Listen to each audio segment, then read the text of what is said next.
Welcome back to the Paper Throne, where we follow the money until it disappears.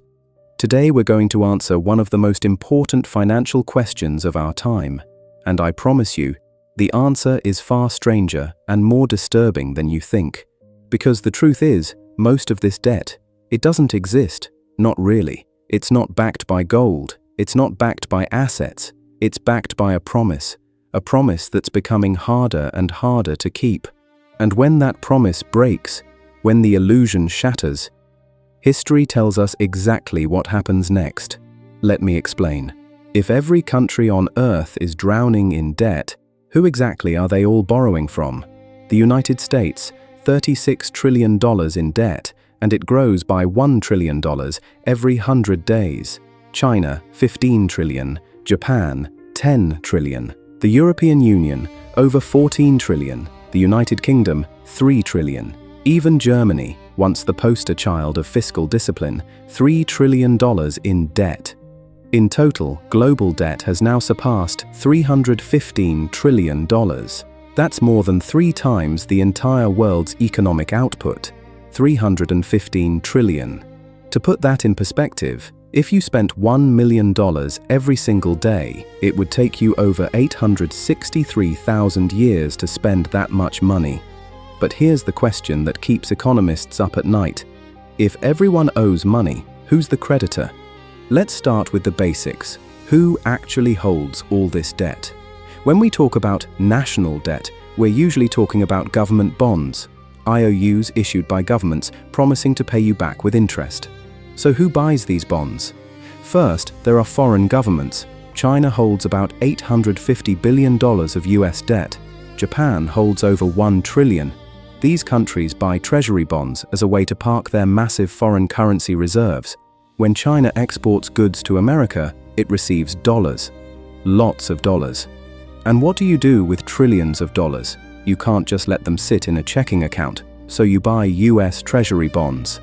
Safe assets that pay interest. But here's the thing, China and Japan, they're also massively in debt themselves. China's total debt, including local government and corporate debt, is over $50 trillion. Japan's debt to GDP ratio is 264%, the highest in the developed world. So they're creditors and debtors at the same time. They owe money while lending money. It's a circular system where everyone is both banker and borrower. Second, there are institutional investors. Pension funds, insurance companies, mutual funds, sovereign wealth funds. These organizations manage trillions of dollars and need somewhere safe to park it. Government bonds have traditionally been considered the safest investment on Earth. Why? Because governments can't go bankrupt, or so the theory goes. They can always print more money to pay their debts. Your retirement fund? There's a good chance it owns a significant piece of your country's debt. In fact, public and private pension funds globally hold an estimated $50 trillion in assets. A huge portion of that is in government bonds. So when governments pay interest on their debt, they're partially paying your future retirement. But they're funding those interest payments by taxing you today. Think about that for a second. You're paying taxes so the government can pay interest to your pension fund, which is supposed to support you when you retire. Third, there are private citizens. In many countries, ordinary people buy government bonds directly. In the US alone, individuals hold about $1.5 trillion in treasury securities. In China, household ownership of government debt has been growing rapidly. In Europe, retail investors have traditionally been major buyers of sovereign bonds. So some of the debt is owed to taxpayers, who are also the ones paying the interest. Through their taxes, it's a closed loop, money flowing in circles. And fourth, this is where it gets really weird. Governments owe massive amounts to their own central banks. The Federal Reserve owns nearly $5 trillion of US debt. The Bank of Japan owns over 50%, that's half, of all Japanese government debt. The European Central Bank owns trillions in bonds from member countries. The Bank of England owns nearly 30% of UK government debt. But wait, central banks are part of the government. They're not private entities, despite what conspiracy theorists claim. They're government institutions with special mandates, so essentially, governments owe money to themselves. How is that even possible? And more importantly, why would they do this? This is where we need to talk about something called monetary creation, or, in plain English, printing money. But it's not quite as simple as running a printing press. The mechanism is more sophisticated and more insidious than that. When a government needs money, it issues bonds, treasury securities, IOUs. In normal times, investors buy these bonds. Banks buy them, foreign governments buy them, and the government gets the cash it needs. But what happens when there aren't enough buyers? What happens when investors get nervous? When interest rates start climbing because the market is demanding higher returns for the increased risk? That's when the central bank steps in. And here's the key question. Where does the central bank get the money to buy these bonds? They create it, out of thin air. I'm not exaggerating, I'm not being dramatic. This is literally, mechanically, technically, how it works. Let me walk you through the process. The Treasury issues bonds. Let's say $100 billion worth. The Federal Reserve creates $100 billion electronically. It doesn't print physical cash. That's actually a tiny fraction of the money supply. It simply credits an account with $100 billion. Keystroke. Done. The Fed uses this newly created money to buy the government bonds, and suddenly the government has $100 billion in fresh cash to spend on military, healthcare, infrastructure, whatever. This process has different names: quantitative easing, debt monetization, open market operations. But it's all the same thing, creating money to buy government debt. During the COVID pandemic alone, the Federal Reserve created nearly $5 trillion this way.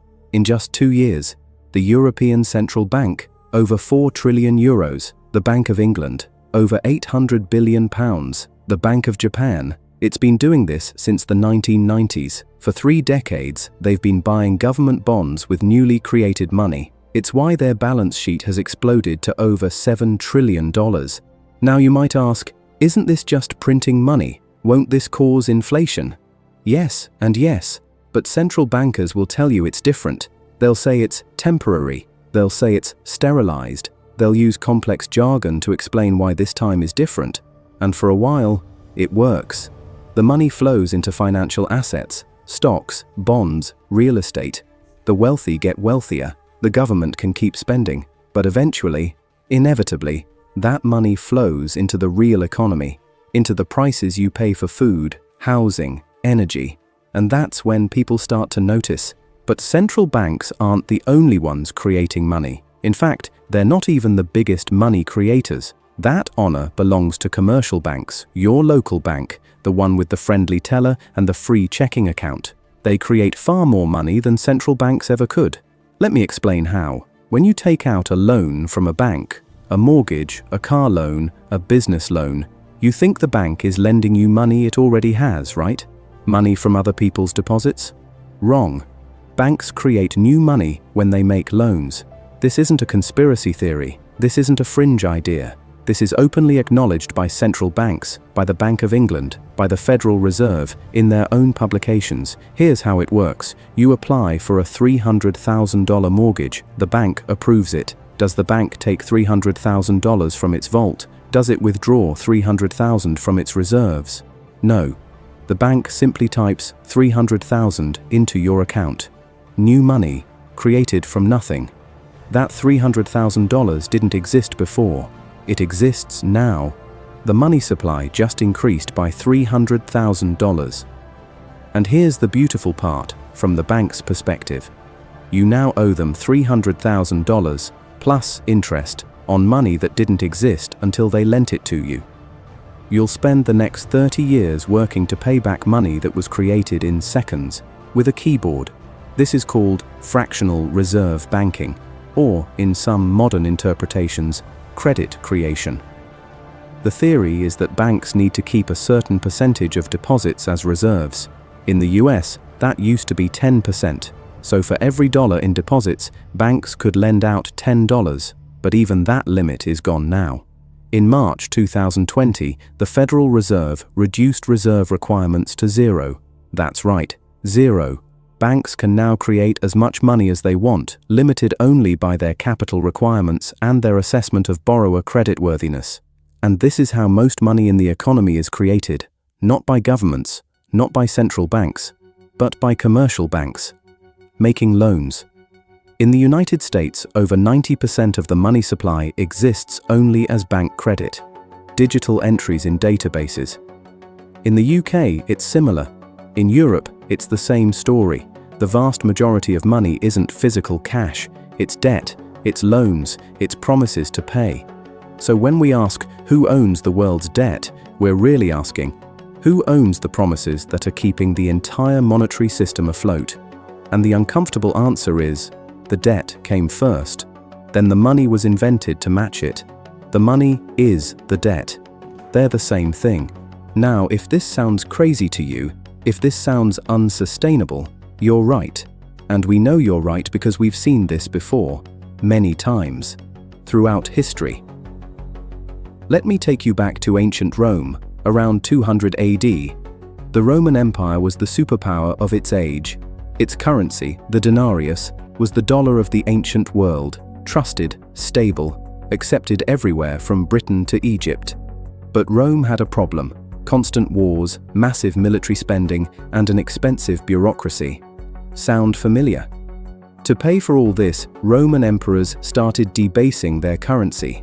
The denarius was supposed to be silver, but they started mixing in cheaper metals, first a little, then more, and more. By 265 AD, the denarius contained only 5% silver. It was basically worthless. The result? Hyperinflation, economic collapse, the crisis of the 3rd century, or consider the Song dynasty in China around 1100 AD. The Chinese invented paper money, a brilliant innovation. Instead of carrying around heavy coins, merchants could use paper notes backed by the government. But the government discovered something interesting. They could print more notes than they had metal to back them. At first, it worked beautifully. The economy boomed, trade flourished. But soon, they were printing money to fund wars with the Mongols, and then to fund the war debts from previous wars, and then to fund the inflation caused by all that printing. By 1276, when Kublai Khan conquered China, the currency had collapsed completely. Hyperinflation destroyed the Song dynasty from within, before the Mongols destroyed it from without. Or let's jump forward to Weimar Germany, 1923. Germany after World War I was crushed by debt, war reparations, reconstruction costs, a destroyed economy. The government's solution? Print money. At first it seemed to work.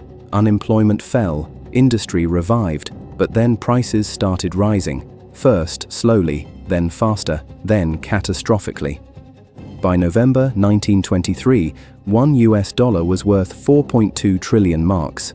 Workers were paid twice a day because prices would double by evening. People used wheelbarrows of cash to buy bread. Life savings became worthless overnight, and we all know what came after that. Economic collapse created the conditions for political extremism, for the rise of Hitler, for World War II. The pattern repeats throughout history.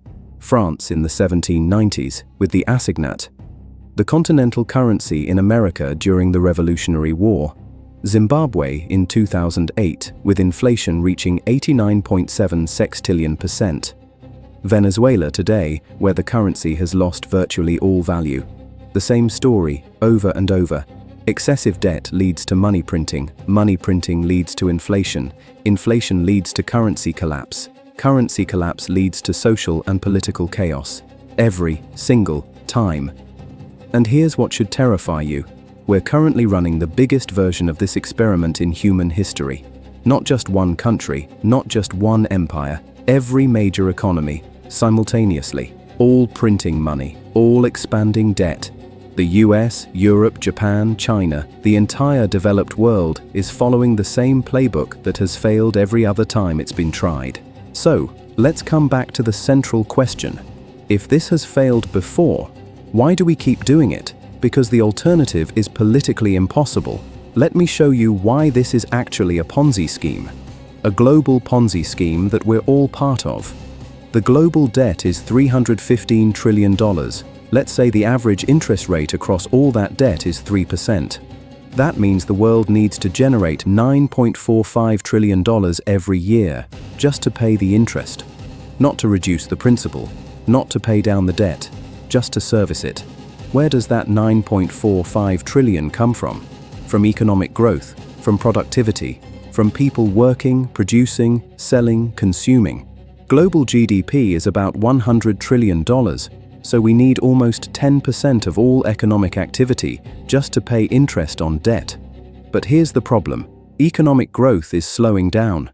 The developed world is aging, birth rates are falling, productivity growth has stalled at around 1 to 2% annually. And the debt, it's growing at 8 to 10% annually. The debt is growing 4 times faster than the economy. This is mathematically unsustainable. So what happens when countries can't pay the interest? They borrow more. They issue new bonds to pay the interest on old bonds. The classic definition of a Ponzi scheme. And when investors won't buy the new bonds, central banks step in with newly created money.